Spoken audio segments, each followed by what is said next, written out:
This is Thomas Wayne Riley, and you have found yourself in the American Southwest.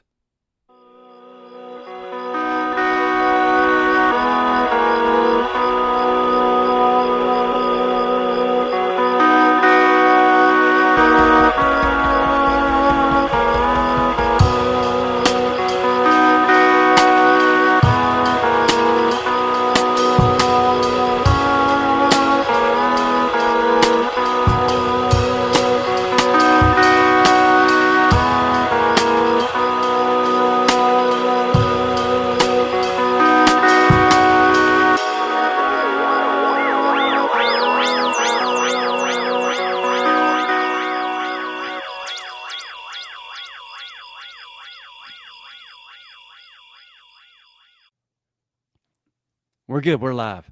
We're live. Mr. Rambo Van Halen, thank you for being on the show today. Anytime, man. Thanks for doing this. This is good. Yeah. So I brought you on. I got to hang out with you. Was that last month in October Yeah, in northern New Mexico? that was And you cool. taught me some of the best fly fishing tips and tricks, which are not in this book. They're not in that book. The book has nothing to do with fly fishing. In an earlier draft of that book, there was a whole chapter about fly fishing, and we decided to kind of just cut that out because it was sort of out of place. Well, after talking with you, I now know you're going to write more books. I'm going to write more books. No, I think I'm working on a story collection, and there's a long piece about fly fishing in there. Oh, that's great. That's great. It's not like a how-to as much as just, well, I guess it sort of is. There's so much to know. I mean, it's a great sport because it's kind of bottomless. Like you will never run out of stuff to learn and stuff to do in fly fishing. It's so true. And I think it's kind of like as men, I think it's important that we have something like that. That's not career. It's not family. Something else we can kind of focus our attention on to keep us sane. And it does keep you sane. Yeah, just absolutely. being on the water, listening to it. Your thoughts are like free. Sometimes I don't even have thoughts. I just have the same song on repeat in my head. No, it's very meditative. Yeah. And it's great. I mean, it's just good, and it's just a good way to get outside. It is. I agree. If you're and most people like don't realize this, but most people have fly fishing water near them. If you don't mind going after like bass and panfish, which is a lot of fun. I mean, that's like most of the eastern U.S. Like I'm sure there's a bass pond near you, or some bluegill or something you can catch on a fly. Absolutely. Yeah. I mean, I lived in Wisconsin for 8 years. There's water everywhere. I wish I'd started then. That's exactly. Okay. I mean, even when I lived in Los Angeles, like there is fly fishing in Los Angeles. You can fly fish. Incredible. Yeah. So your book, Hollywood Samizdat. Yes. You wrote it. You released it this year. Yes. It is great. I read it in just as quickly as I could. I have a lot of stuff going on, like work and podcasts and a child. Sure. But I read it as quickly as I could because I couldn't put it down. It's a quick read. It is. Or so I'm told. Yeah, but it is a lot of fun. Yeah. I mean, those stories are hilarious and heartfelt too, actually. The Dairy Queen one at the end, that was a great chapter, especially now that I have a son. Well, I mean, that's it. I mean, that's, that's what that's about. That my son came home crying one day, and that really happened, and I was a little disturbed by it. So I went home and wrote that. Yeah. Well, I'm glad you did. Yeah. It is inspiring. So how was the transition? Because you no longer live in California. No, I've been out of California for a long time, and and just so I'll give you a brief bio of me. I was born in Los Angeles. Both of my parents were in the film industry. I wanted nothing to do with it growing up. When I was almost 3, I guess, my parents divorced, and my mom moved to one of the mountain states. She was an actress, kind of a flake, like most actresses, and wanted to ski for a winter, and ended up staying for 20 years. So I got to grow up in the mountain states, but you pick up a lot of fun stuff. Like if you're, it was a very religious part of the country, and we weren't religious people. So there's really nothing else to do but, go fishing and rock climbing and backpacking and mountain biking and skiing and all that stuff. So that was kind of a cool way to grow up that you don't really get. But technically, my parents had joint custody. My dad was always in LA. So I was always around LA a lot when I was a kid. So Not to But anyway, pry. so I fell into the film industry as an adult. Again, I wanted nothing to fucking do with it. But then I got a taste of it, and it was like, oh, this is like I was born to do this. I was made to do this. And eventually you have to make your way back to Los Angeles, which was easy because I had a lot of family there. And along the way, I got married. Wife got pregnant, and we're like, we're gonna get the fuck out of here. So this was like, first went to San Francisco for a couple of years because her family was there. But eventually we ended up back in one of the mountain states. But naively enough, I thought I could change careers when I moved up here. I thought I could find something else to do with my life. And I couldn't. So I was on a plane to LA almost weekly. I would do like Monday through Friday down there or wherever else in the world we were filming. So I was, constantly traveling, constantly flying. And I kind of got out of that right before COVID. And now I still live in the mountain state. I'd like to say I still work in the film industry. I think it might be over. We can talk about that. But I've been doing what I call specialized crew work in the Mountain West for the last 6 years now. Before I was a producer. You are afraid that it's coming to an end because what you're doing now, everyone's turned into AI. That's a big part of it. There's a few things going on. I kind of got out of doing movies. Movies are hard when you're married and you have a family. Like they're really good at breaking up marriages. If you really want to like destroy your marriage, get on a movie. You probably won't be married by the end of it. And at the end of several years, you won't be either. So I do a lot of short content things. I mean, I do like a movie once a year, but most of my income comes from commercial advertising these days, it's a much more civilized way to earn a living. It's the same work. It just pays better and you're on less stressful, shorter projects. That's going away. And it's going away, one, because, what's happening in media. There's really content is terrible. So even, ads on TV or ads in, streaming platforms, on ad tier streaming platforms, those ad slots aren't worth as much as they used to be because nobody's watching. So that's one. Two, it's gotten really expensive to produce this content. So a lot of it's going overseas. And so, like Mexico City is a big hotspot. London is a big hotspot. It's actually way cheaper to shoot in London, believe it or not, than anywhere in the US. I would not think that. Yeah, I mean, for a number of reasons. So that's reason number two, and the reason number three is AI. We're starting to see more AI only ads, and I don't know if the AI, where Gen AI is now in November of 2025. I don't think it's good enough for a feature film, but it's good enough for a TV commercial, and it's good enough for a kids show, or it's good enough for an animated show.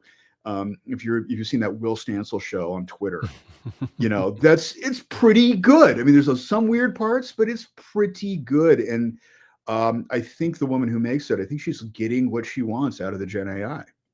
She's creating that with AI.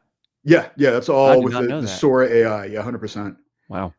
And I mean, I would have a lot of questions for her, like how long it takes her to do it, because in the past, every time I played with Gen AI, it's just incredibly frustrating because it doesn't take direction. It kind of does what it wants to do.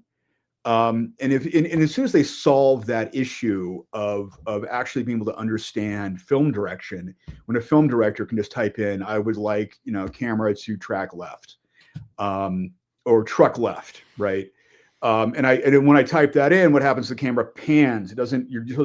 Trucking, it means you're moving the dolly like this, but instead the camera pans like that. And I'll spend an hour trying to get it right, and it won't fucking do it, and then I'll give up in frustration. So as soon as they solve that, to actually like be the tool to get your creative vision out, I think the industry is over. And I don't mean movies are over. Movies aren't going anywhere. But when I talk about the industry, I'm talking about the literal millions of people, crew members, actors, editors, vendors, costumers. I mean, down to in Los Angeles, my wife, who was a costumer, she went to this specialized dry cleaner, and the entirety of their business was dry cleaning wardrobe. And, those people are going out of business. So, that constellation of little companies and crew members and craftsmen and artists, they're going away, and that's a sad thing. What happens to LA? It's a good question. I mean, it's still there. There hasn't been a lot happening there in a few years, and there's other reasons for that too. It's become this very overregulated place, as a lot of blue cities are, and it's a very difficult place to do business. So for many years now, any chance you get to take a production out of LA, you do it. Even when I was producing, like I found that just in the cost difference of like one location, I could fly half of my crew to Austin, Texas, and shoot there. It was that big of a difference. Um, so that LA's got its own set of issues, but as the company town, as the industry town, it's kind of dead. Except that's where all the creatives are still there, the directors are there, the writers are there, the executives are there, the editors are there. I mean, not the editors, but the agents are there, the talents. The actors have kind of all left. They're sort of dispersed around the country now. A lot of them got out during COVID. So, as a production center, it's kind of dead, but so the headquarters is still there. That makes sense. But, it's not the driving force that it used to be, I think, in the LA economy. Yeah. I lived in Orange County. My wife lived in LA. I was not going to live in LA. And we left because we wanted to have a family, a kid, and we just weren't going to do that in California. No, it's tough. It is rough there. Yeah. I mean, you cannot be middle class. It's impossible. Yeah. So you said you grew up in a mountain state, not to pry, but was that a religious one, Utah? Maybe. And did you rock climb? I used to, yeah. No, I used to do a lot of climbing. A lot of more. It was more like a function of mountaineering. Yeah. It was like this is a way to get someplace. Mm-hmm. I didn't climb just for the sake of climbing as much as like this is a way to either or a lot of canyoneering. Like this is a way to get into that canyon, or and you would practice along the way. But there was sort of like there was a purpose to it other than just like scaling the walls, if that makes sense. Yeah, a lot of climbing, a lot of mountain biking, fly fishing. That's a particularly great state, whichever one you're talking about. Yeah, I don't know which one. Probably my favorite. I've done a lot of drugs, man. Okay, yeah. So I wanted to ask you about Westerns. Do you like them? Yeah, I do. Did you ever work on any? I've never worked on a Western, unfortunately. I've never worked on one. Yeah, I've never even worked on like a modern Western, unfortunately. Like a No Country for Old Men or something? Yeah, that'd be cool. Or, oh man, there's that Australian director, and he does John these like Hillcoat. Yeah, those Outback Westerns that he does. He did a few, and they're great. I think it's John Hillcoat.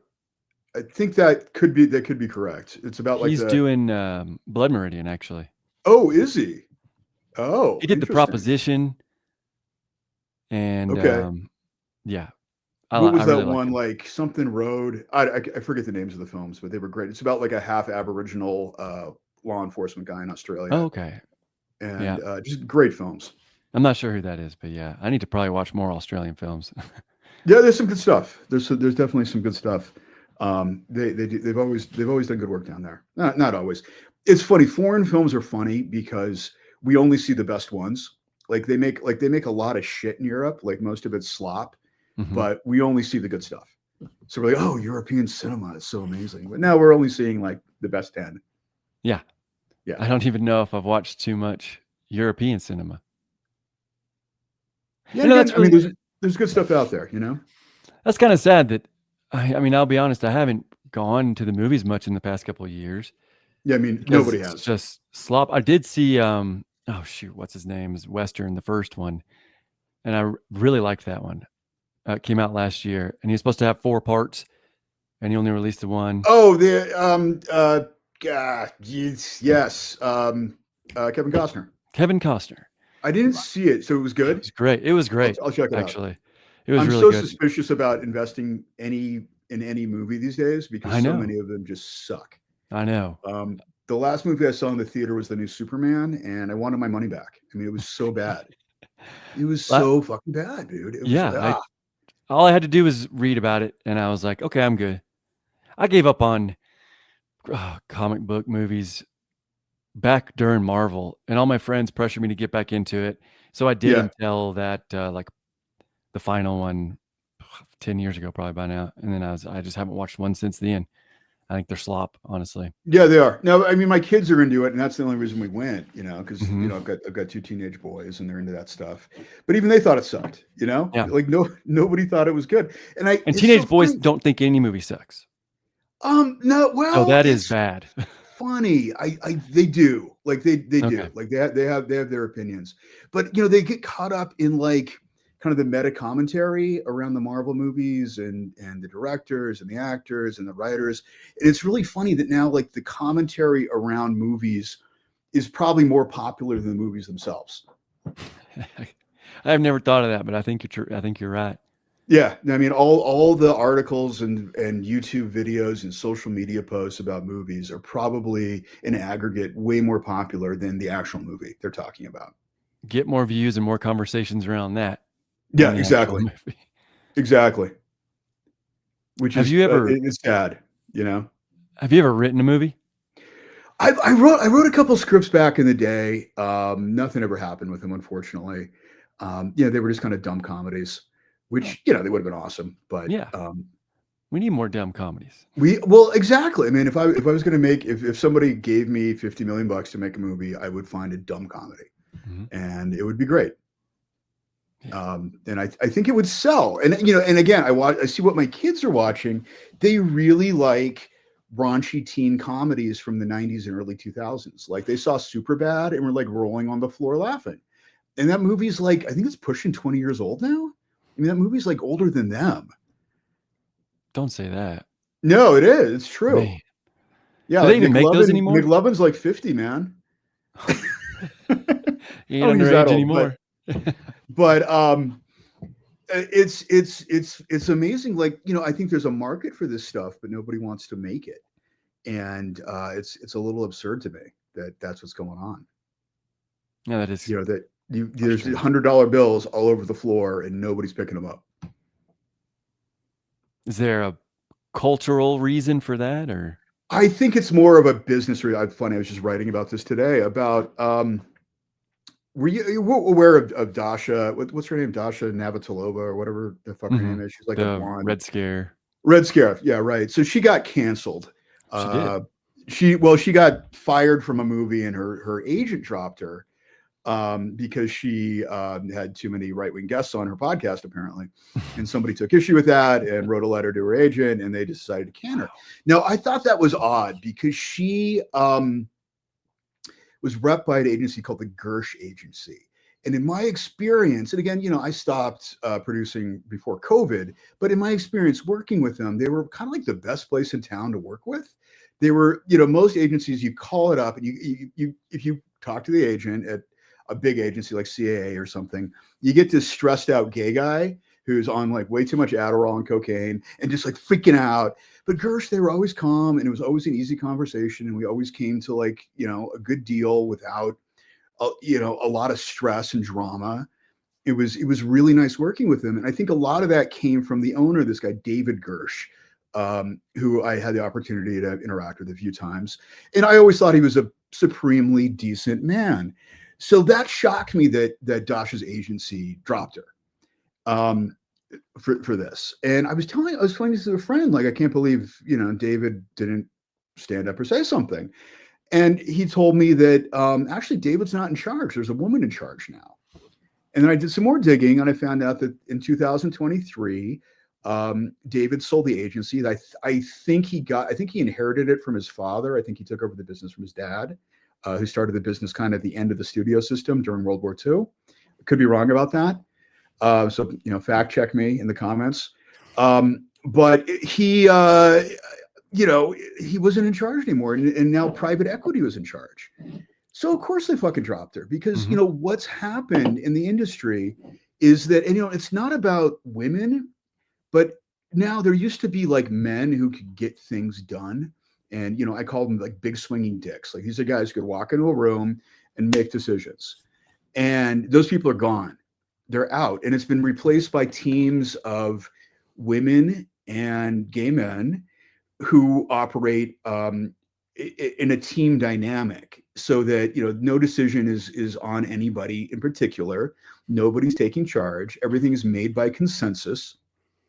I'm not saying that women are the issue, because coming up, I worked with a lot of really great women, and was mentored by some really great women. But they made decisions. They were able to run the room, right? They had the cojones to get things done, and they would never give it out to the team to make the decision. Like, what do you guys think? Let's get with you and we'll circle. Let me get with the team and I'll circle back in a week. That shit never happened. And that's one of the reasons why I left, because I just couldn't stand that anymore. But now, why you can't make Superbad is because it would have to go in front of the team. And the team would never be able to decide on that because it's too risky, because the team they don't want to lose their jobs. And the way you lose your job, it's a tall poppy thing. You stand up and you get your head whacked off, So it's this feminized team way of doing business that's not just ruined the film industry, but everything else. Like, have you noticed that all cars look the same? And my wife is driving one of these new cars, and when we park it in a parking lot, we can't freaking find it because all the cars look the same. And that's because that's the way that everybody thinks a car should be made, and nobody dares stick their head up and says, let's do something different. I mean, just look at how different cars, not the fact that they look different, but the Yeah. amount of different cars there were just 30 years ago. Even. Sure. Now, I made a note to ask you about the managerial elite that you talked about in the creative direction chapter, and I think you just talked about that pretty well. That's it. No, I mean, Hollywood's become managerialized, and a lot of it came from tech. When tech started getting involved through, first it was Netflix, and then Amazon, and then Apple TV. They have a big influence, and they kind of brought a lot of the same tech people with them. But these are just kind of corporate types. Mm-hmm. And before, there were always corporate types in Hollywood, but they weren't at the lead. They were always in the background doing corporate stuff. They were dealing with finance and accounting and all those things that need to happen in a major industry. But during Me Too, there was sort of a coup where they took out the men who were, and guys like Harvey Weinstein, they were horrible people. I mean, they were horrible in reasons that had nothing to do with the sexual misbehavior. They were just bad fucking people. But they could make good movies. And now we have basically, the corporate HR types running the show, and they don't know how to make good movies. And movies suck. And guess what? The whole thing is dying. Everybody's losing their job. It would be nice, and I think we could treat our coworkers well and still make good movies. I think there's a way to do that. I don't think you have to be a horrible human being to make a good movie. So it'd be nice if we could do both. And I think it's totally possible. There's no reason why that isn't possible. But again, the managerial types took over, and this is the result. You could extrapolate that not only to cars, but to any industry, any institution. It's everywhere. Yeah, exactly. Everywhere in the world. And you can see the effects of it. Yeah. What has gotten, besides materially, what has gotten better? And even material things are not getting better anymore. No, I mean, once in a while, something cool. I mean, okay, look, I got this new iPhone, and it's pretty awesome. It's not better than the 5-year-old one it replaced, though. I mean, marginally better. And it used to be that we had sort of this rapid progress that each generation got like markedly better. Like, wow, the camera's better. That's about it. Other than that, I don't really notice. And even then, it's not that much better than my iPhone 13.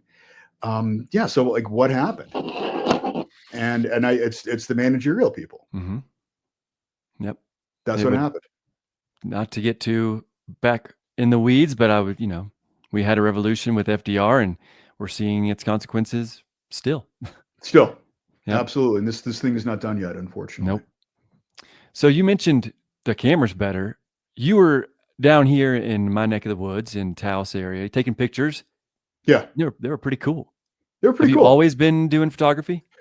No, I haven't. It's something I learned on the job. And then it became a hobby, and now it's sort of, part of what I do professionally. I have to take a lot of pictures. and they have to be good pictures. So it's something I learned along the way. No, I never really was into photography, I guess, until my 20s, till I fell into the film business. And somebody on set, director of photography, handed me a camera, and he's like, "Will you take a picture of this?" And I said, "I would love to, except I don't know how." And he kind of gave me the basics, and I kind of went from there. So Yeah, there you go. I wasn't into photography until I started visiting the Southwest regularly, and It's it's very like photogenic. it's very photogenic. Very And photogenic. my wife is a professional photographer, so she taught me pretty much all I know. Yeah. And I'll take 100 pictures of something really cool, and she'll like take the camera and take one, hand it back to me. I'll go through and edit, and I'm like, "That's the best picture of the 101 pictures, is the one Yeah. that she There you took." go. Well, I mean, I think some people just are better than others. Like they have the eye, as they say, and a lot of those people I think are born; they're not made. I mean, you could watch all the YouTube videos you want, and you're still not going to be as good as like you know, uh, you're not going to be as good as a professional photographer, probably. It's true. Doesn't mean you shouldn't try though. Yeah, definitely try, especially if you're out somewhere beautiful. And everywhere I go down here, I'm lucky that it is beautiful. Yeah, exactly.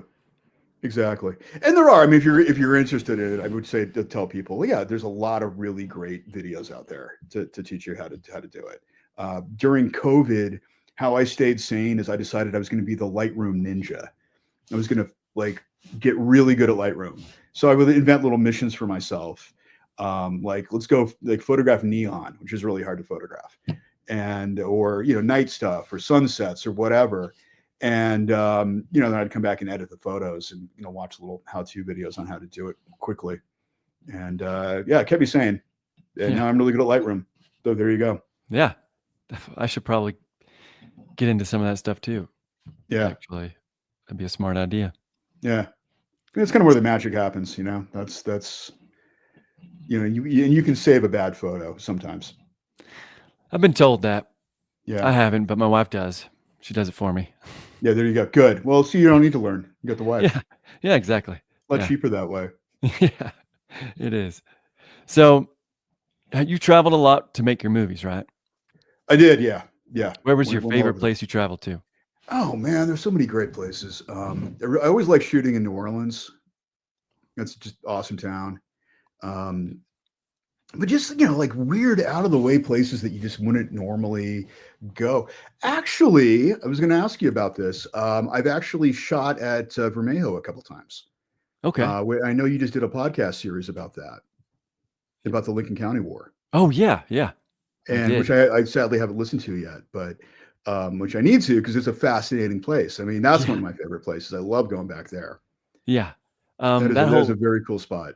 That whole area is, yeah, it's wonderful, and it's only 3 hours away, so Yeah, I'm very exactly. Well, lucky. you just have to pay them to spend the night there, unfortunately, which is not cheap. But Okay, yeah. And where is that again exactly? that's outside of Raton, so it's Yeah. yeah, it's kind of the ranch that they were fighting that war over, but it's now owned by Ted Turner. Okay. So Ted Turner bought the place. He basically turned it into like a resort slash wildlife preserve, and they've got this. I think maybe the largest herd of buffalo Yeah. in the country, Mhm. and the That place is huge. It's the size of Luxembourg. And I remember one day I was out with the guys. We were looking at different locations around the ranch. It's so big. We drove 200 miles that day and didn't leave the property and didn't backtrack. incredible. I We know just you did like, can pay him to hunt a buffalo there. oh, you can. Yeah. And they do like they've got a big elk herd and Mhm. deer and all that stuff too. So yeah, it's a big hunting destination. I But they think also have fly fishing in the summer and oh, yeah. Yeah. um, So that's a little but north of where the Lincoln County War was, but yeah, I know where Raton is in that area. yeah, And I think one day I'll pay to get a buffalo, mount him in my living room, just a there you go. They got huge. plenty of them. Yep. They Yeah, got I a know. ton of them. So, when did you get into fly fishing? Oh Growing up man, I in got the into it. undisclosed? Yeah, I got into it as a kid. My grandfather lived with us up in the mountains, and he was, he just viewed the fly rod like another tool in the toolbox. So he would actually put bait on a fly rod, which is super effective. Like you put a worm or some eggs or live grasshoppers on a fly rod. It's deadly. I think it's so deadly that I don't think you're allowed to use live grasshoppers on a fly rod in most states now. Um, so they're like special hooks that he had. It looked like a big hook, and then there was like a safety pin welded to the top, and you would put the grasshopper through the safety pin and attach it to the fly to the hook, and then you float it down through a run, and bam! I mean, they would just go fucking nuts for it. So I did a lot with him, but I think when I turned 16, it's about the time A River Runs Through It came out, which and let me just back up. It's a great movie. It won't teach you anything useful about fly fishing. I have to like when I take people fishing for the first time, I have to say, you know that movie you saw? Forget you ever freaking saw it because it's kind of worthless. It probably made a lot of sense for like bamboo rods in the 1920s. I'm sure it was a great for that, but as far as modern fishing goes, it doesn't really tell you much. But anyway, so that movie came out, and my mom had seen it, and she decided that her son was going to be a fly fisherman. So she took me down to the fly shop and she bought me a fly fishing kit. And it was around the time I got my driver's license, had this piece of shit Volvo, and I could kind of roam around the Mountain West at will fishing. And it was just, it became this great hobby for me. And, of course, at first I knew nothing, but, people take you aside and they tell you stuff. And, by the time I was in my 20s, I was pretty good. And then I did a stint in San Francisco and I started hanging out at the Golden Gate anglers in Golden Gate Park. And there is this great little lodge that was built as a WPA project in the 1930s. Super charming. And it's the home of this fly fishing club. And they also have these casting pools where they teach people, they do competitions and they teach people how to fly cast. And those guys got me dialed in. Like I thought I knew what I was doing. And then I started hanging out with those guys. And suddenly I could cast out to 80 feet. That was cool. And just, was going every week and practicing. I got pretty good at it. So yeah, when it came time to leave Los Angeles, like coming back to the mountains, a big thing was I got to be near trout fishing. So we found a place that's near trout fishing. Oh, lucky. Yeah.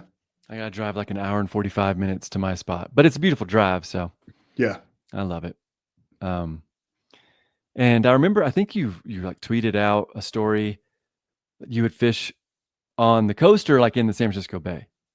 Both. Yeah, no, I mean, I would coast fish. Fly fishing in the surf in Northern California is really tough. Yeah. You have to have perfect conditions because you get this onshore breeze that's like right in your face, and it's really hard to cast.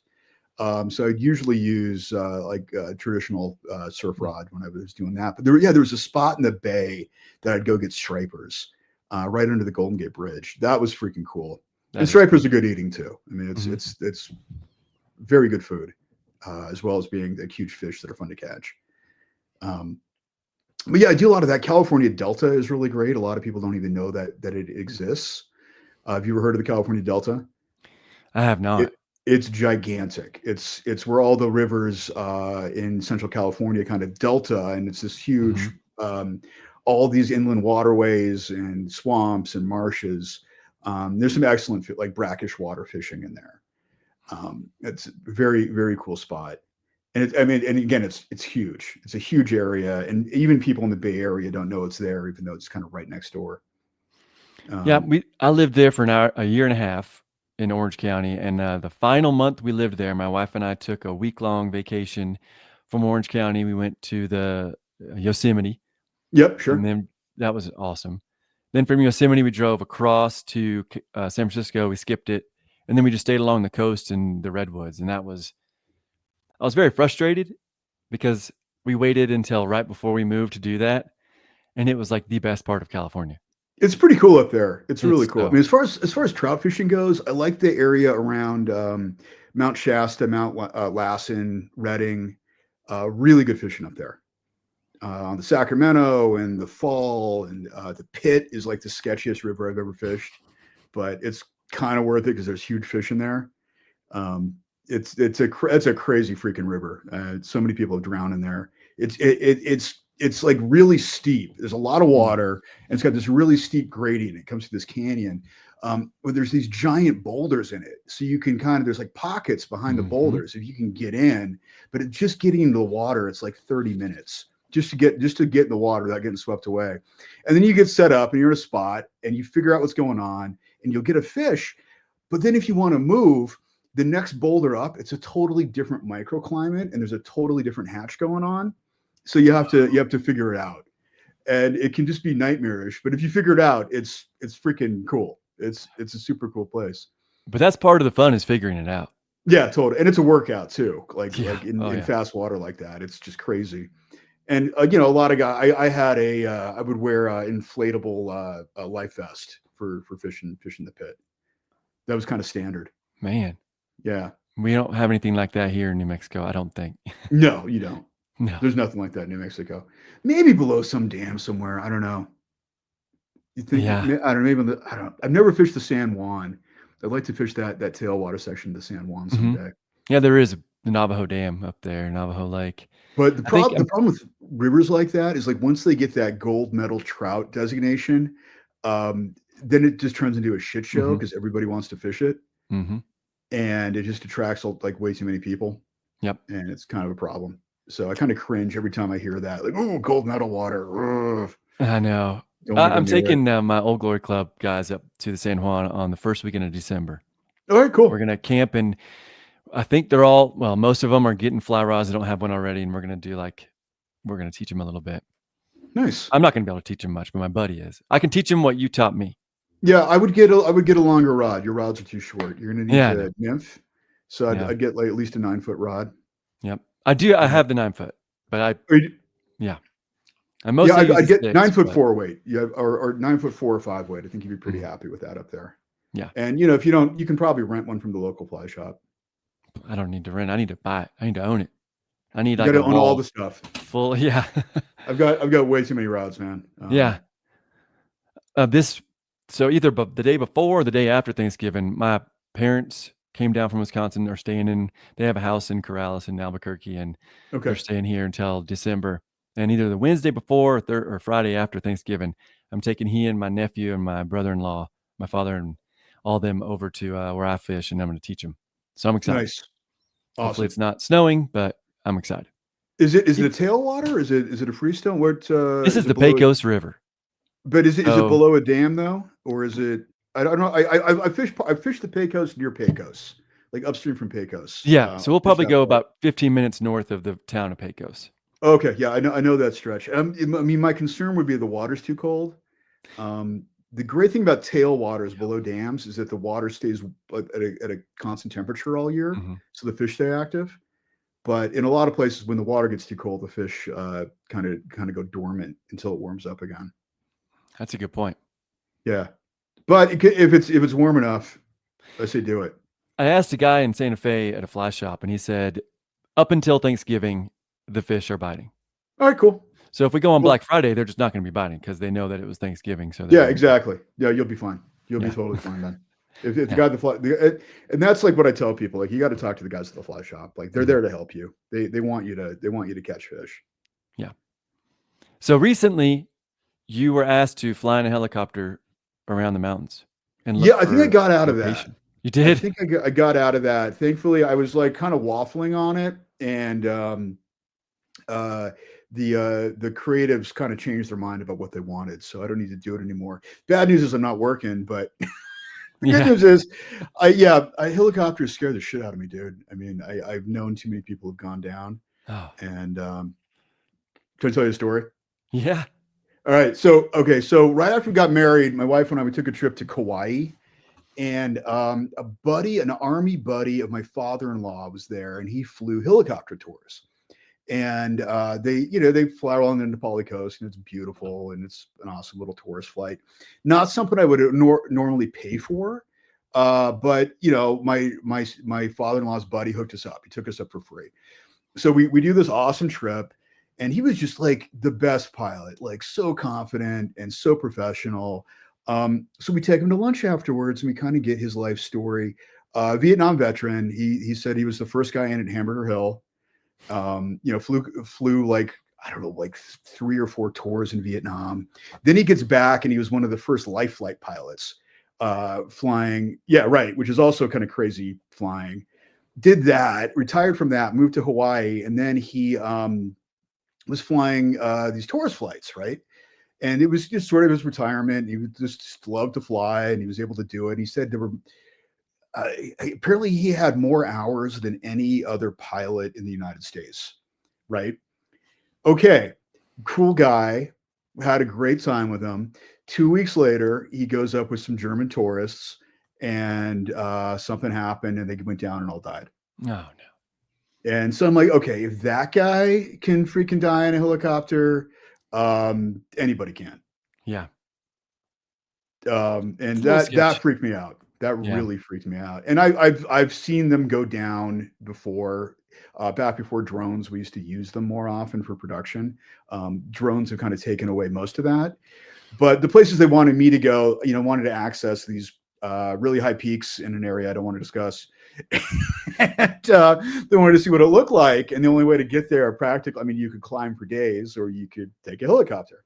And I really did not want to do mountain flying at altitudes above basically what are I think it was like an operational ceiling for these helicopters, and this was like right at the limit of that. And then flying in Yeah. mountains, flying in remote areas, like so if you do go down, it's gonna be a long time before anybody comes and gets you. Mm. I'm like, yeah, I really don't want to do this unless you give me some sort of hazard pay or something. Um, That's a good so point. I try to get out of helicopters when I can. Maybe before I had a kid, I would have been like, sign me up. Yeah, Let's go. total. Well, that's it. It's like I got kids, I can't be dying in helicopter crashes. Yeah. Yeah, my Um, 20s, sure, no problem. yeah, Let's do it. exactly. Yeah. And I did. Like we went places. It was Mhm. nuts. Yeah, I flew We in a Huey in Southern Alabama with the door open. That was cool. Yeah, there you That go. was cool. There you go. I mean, But yeah, seeing now, Kauai yeah, from no there would way. be cool. No motorcycles, no helicopters. Yeah, I rode motorcycles for 15 years almost, Yeah. and my wife has one. I sold Oh mine wow. before I moved to well, I moved a while ago, and my wife still has one. We just need to fix it up, and we live in like such a great place for What riding what a is it? motorcycle. It's a '84 Honda, like a precursor to a Shadow. Okay, So cool. it's a small engine, the long seats. Yeah. Um, Yeah, no, I Beautiful used bike. to I used to be into those. I used to be into old vintage Hondas. I'd buy like 70s CB750s and 550s and even 400s. And I could buy them out of somebody's garage for like 100 Mhm. bucks and get it running. It didn't take much. And I'd ride it for a few months and I'd sell it and buy a new one and start again. And, made no money doing that. And I sold my last bike the day of my first date with my now wife. And I was planning to get another bike, but then I got busy with the girl and Yeah, didn't get another bike. And then she got pregnant and had kids. It's like, okay, I guess I'm not getting another bike. no more bike. So but no, I mean, every time I'd go out, something would happen. Like Yeah. somebody would cut me off, somebody would pull out of it, Well, that some was in grandma in a California. minivan.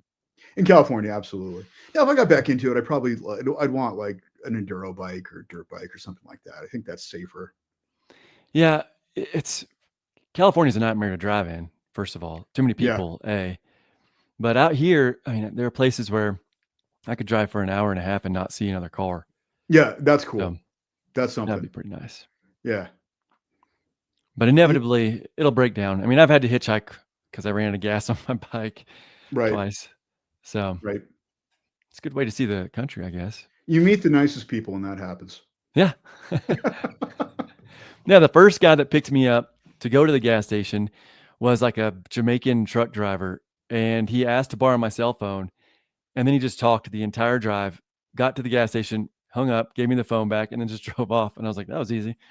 Second guy was a sheriff out of Wyoming. He was moving to Texas, so I was like, "Oh, this is great.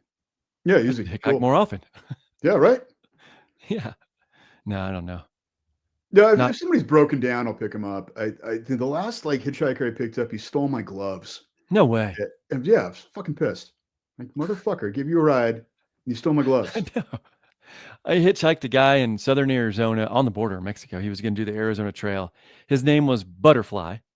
This Okay. was 2020. He was wearing shorts. There was about 5 inches of snow on the ground in his what are those sandals? Yeah, Chacos, I think. Okay, In sure. his, Yeah, not in his good. no, in his Chacos, in shorts. And so I gave him a ride back, and we were just talking about the scenery. And I was like, I love how the mountains were formed out here. And he was like, I don't know how mountains are formed. Aren't they just here? And I was like, Hmm, wow, butterfly. cool. Did you drop out at some point? What? Yeah, I mean they hammered that stuff into. I mean, I think growing up in the Mountain West, like yeah, they hammer in the geology to you. Yeah, Like it's I cool. probably know more about geology than most people, Hmm. just from grade school. You know? Yeah, yeah. My son is gonna ask me to stop talking when he can start talking. Yeah, He's gonna there be you like, go. please stop talking. Yeah, yeah, So exactly. I have a question about the gold bullion. Okay. Where'd it come from? Oh, from my mom's safe Hmm. deposit box. I have no idea, man. No, it was Krugerrands. Krugerrands. That's right. Krugerrands. Yeah, That's right. I have no idea. I have no clue where she got those. Um, yeah, no idea. And it was weird because when I was a kid, we were like, we didn't have any money. It was like we were on food stamps. It sucked. Yeah. And then I opened up her safe deposit box, and there's like a bunch of stack of Krugerrands. There were some uncut diamonds. I'm like, where did this come from? Like, where did you get this? And you can't ask her. She was dead and gone, unfortunately. But it just sort of, I mean, I guess one of the themes in the book is sort of just unanswered questions. Hmm. Questions you're not going to get answers about, and that's one of them. It's like, where did this possibly come from? Somebody, actually, my editor came up with a pretty good thesis for that. Was that so my mom, God bless her, she was an actress and divorced and remarried, divorced again. She was married and divorced a bunch of times, but somehow she put herself through law school. And by the time I guess I was almost out of high school, she actually graduated from law school and started working as a criminal defense attorney.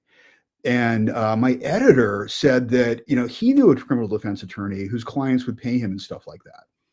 Would pay him in Krugerrands and uncut Yeah. diamonds. So I'm like, maybe that's where it came from. I have no Yeah. idea. That's Yeah, actually.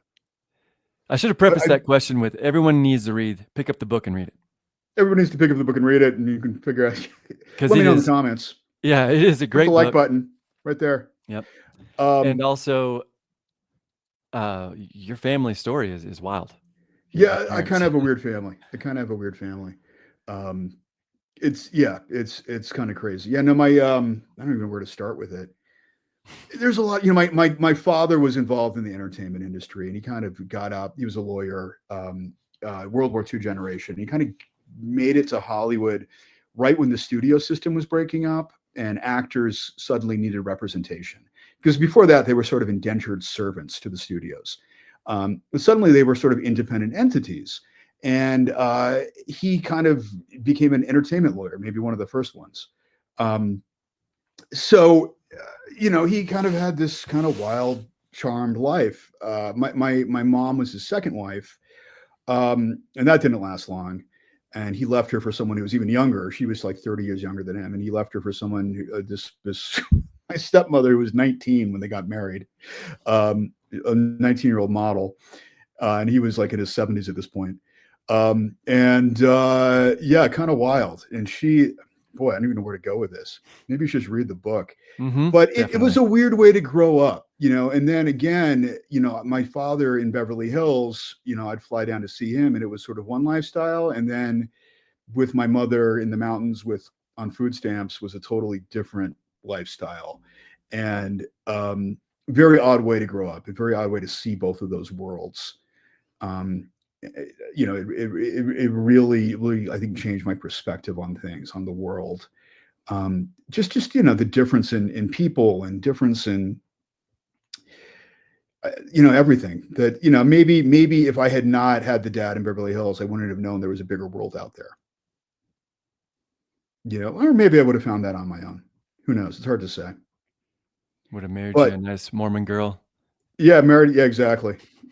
Yeah, probably not. I never liked the Mormon girls. I I grew up LDS. I still Oh, am did you? actually. Yeah, I didn't know that. yeah. Interesting. There's Well, not. there There you weren't go. very many down in northern Georgia, but there are now actually. But Okay. No, I mean, it's funny, man. You know, when I was a kid, I had a great deal of resentment against the Mormons. Um, mainly just how I was treated as not being a non-Mormon growing up around them. There were some very weird cultural dynamics there. For example, going back to the photography thing, at my high school, they had, if you wanted to do any extracurricular activity, they had the kids in the club had to like vote to let you in. So I tried to join the photography club. I tried to join the video club, and I was voted out because I was not a Mormon kid, Mm-hmm. and they were all Mormons. But they'd say, Rambo, maybe you should come by the seminary, and 6 because a.m. there was. before church or before school. Yeah, well, no. So on the public school campus Oh, in yeah, that's this right. unnamed place we're not going to talk about, Mm-hmm. they actually, the Mormon church actually would lease land and build their own little seminary building for the kids to go to. And so you would have everybody every day had a free period, and that was Mm-hmm. so the Mormon kids could go to the seminary. Mm-hmm. So really like rubbing up against some like church and state separation stuff here. A little bit. But you're like, yeah, maybe you should take a seminary class, hint, hint, and then we'll let you in the club. And I never wanted to do that. So yeah, I didn't get to do like photography or video in high school, That's a shame. which is funny because I think probably the only kid who actually earns a living doing it today. Yeah, Um, probably. which is hilarious. But anyway, I had a lot of, growing up, I had a lot of resentment around that. And, what I've come to realize as an adult is that I think Mormons kind of have it figured out. And a lot of those kids I grew up with are living great lives, mostly because of the Mormon church, that they, didn't spend their 20s screwing around like I did. They got married and had families and started careers. And by the time they're in their 40s, they already have grandkids. I wish I already had grandkids because I'm getting tired.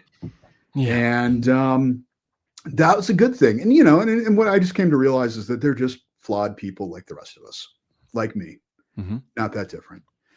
So I started out as sort of an anti-Mormon. I really didn't love what they did, and now I'm fairly pro-Mormon. Like, yeah, go Mormons. And I mean, there's issues with their church. There's issues with all churches. Um, Here's a funny story. So my son, who just started high school, somehow he's obsessed with cults. I don't know if he went down like YouTube rabbit holes or whatever, They're but being talked about a lot right now. I guess so, apparently. So like there's a chain of restaurants near us, and it's owned by some cult, and he doesn't even want to go near the place, right? So anyway, Probably smart. he gets invited to this birthday party, and I go pick him up afterwards, and I'm like, hey, how was the party? And he's kind of like cagey about it, right?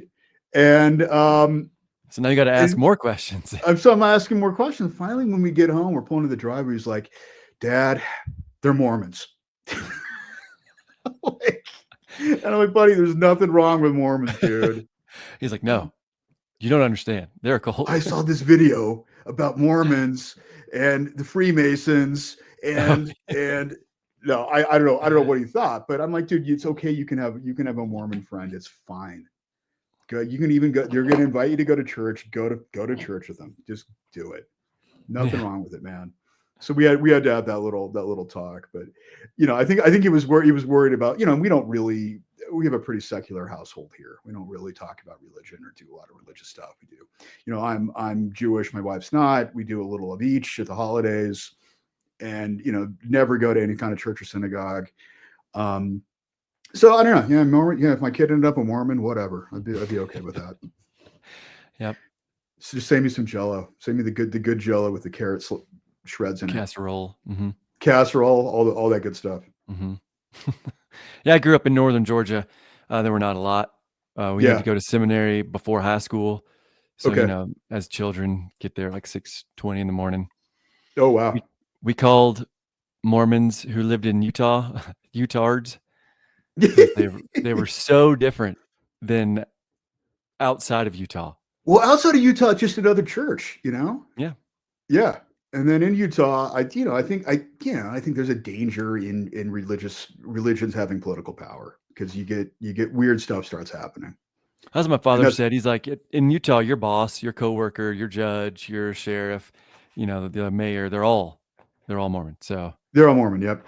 yeah, you don't really have a choice. Well, it's funny too. I mean, one of the reasons why I had to leave is at the time, and I think this has changed now. But like say in the '90s, there was very little opportunity for non-Mormon kids coming up. Like there were very few career opportunities open to you because of that. Because they would always hire that return missionary before they'd hire Mhm. you. You know. Mhm. So that's one reason why I had to get out. Um, one of the industries that was not Mormon was the tourist industry. So the ski industry, hospitality, restaurants, stuff like that. That's a place you could get employment. But any other good job, like you just weren't going to get it.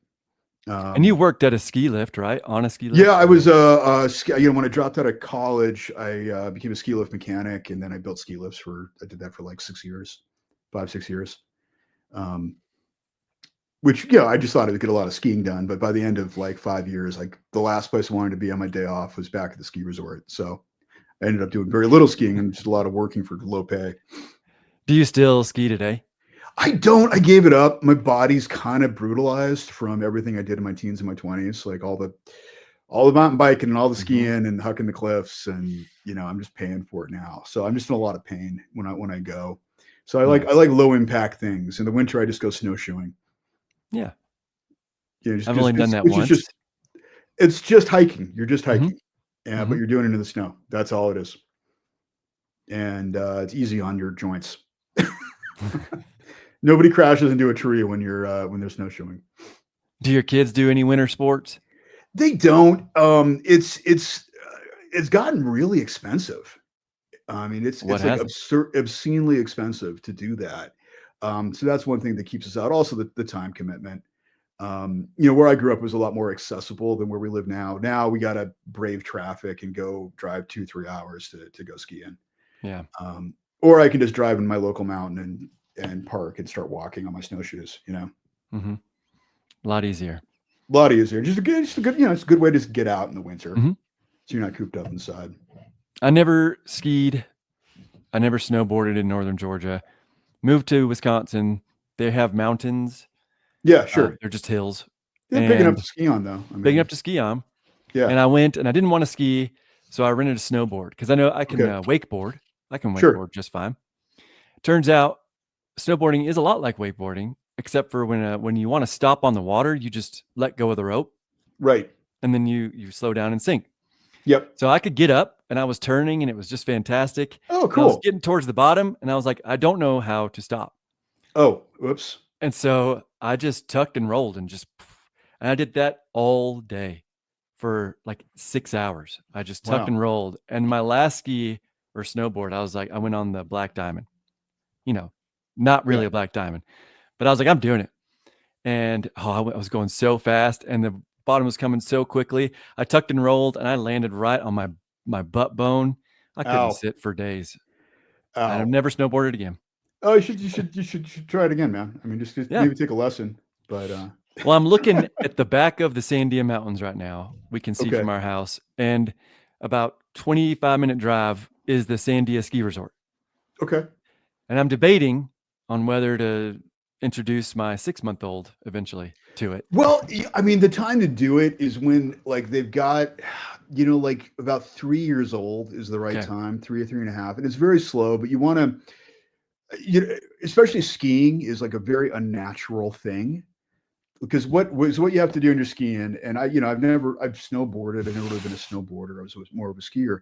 Like when you're standing on solid ground, your feet are pointed towards the center of the earth, right? Your whole. But when you're skiing, you have to lean into the slope, and it's this very unnatural thing. And the steeper the Mhm. slope, the more you have to lean, and you feel like you're going to fall over. Yeah. And they call that the fall line fear. When people are afraid of that, of crossing the fall line, is you feel like you're about to tip. So you got to like, it's great if you can teach them how to do it before they develop the Mhm. fear. And Okay. the also great thing about kids and skiing is they're really flexible and limber. So it's really rare for a kid to get hurt skiing. Yeah. Only when you're older and think you know what you're Right. doing do you get hurt. No, they can crash into a tree at full speed and just walk away. They're fine. Yeah. I mean, they'll be crying, but they'll be fine. There won't be Yeah. any serious injuries there. We have a a shack, I guess like a shed. It's about 2 stories. We only put tools in it right now. My plan is to turn it into an indoor bouldering gym and just Oh, cool. get him on the wall. Sure. And I can also, but I used to climb competitively when I was in college. Oh, there you go. Well, Won you're a built couple. like a climber. Yeah, You yeah, got the build for it for sure. and it's impossible for me to gain weight, so I can still There you do it, go. but it's difficult. Yeah, So my kids rock climb now. I'll probably, I'm too fat now to do a pull up. So, and my shoulders too screwed up. Even if I wasn't fat enough, I think my shoulders too screwed up enough to do it. So, yeah, no climbing for me, but I do take my kids to the rock gym like every week. well, that's good. That's awesome. Yeah, I'm glad I did it, and I can't wait to teach my son. It's a lot of fun. it's a lot of fun. Um, Absolutely. so you're writing another book. Yeah, I got a couple going. I've got this novel that I keep like starting and stopping on. Okay, good. Yeah. I keep getting stuck and have to back up. Mhm. And then I've got another story collection. Hopefully, I can get that ready to go by the end of the year. I Oh, know that's who knows awesome. how it will be published or where it'll be published, but I could probably get it ready to go pretty soon.